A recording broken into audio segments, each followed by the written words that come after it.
C'est l'escalade de la violence en Syrie. L'armée a étendu samedi ses opérations dans le nord-ouest du pays, avec l'objectif d'étouffer toute contestation du régime.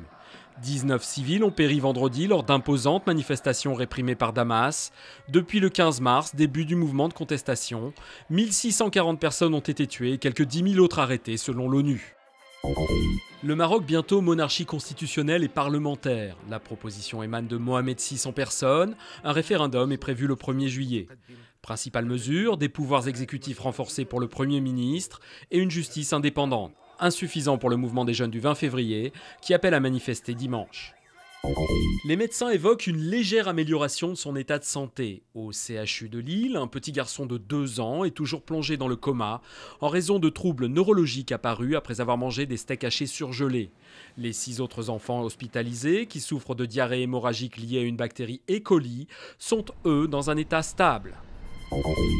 Noël Le Graët, nouveau patron du foot français. Son élection dès le premier tour à la tête de la fédération est une surprise. Fernand Duchossois, le président sortant, était donné favori, mais l'affaire des primes et la polémique autour des quotas lui ont sans doute été fatales.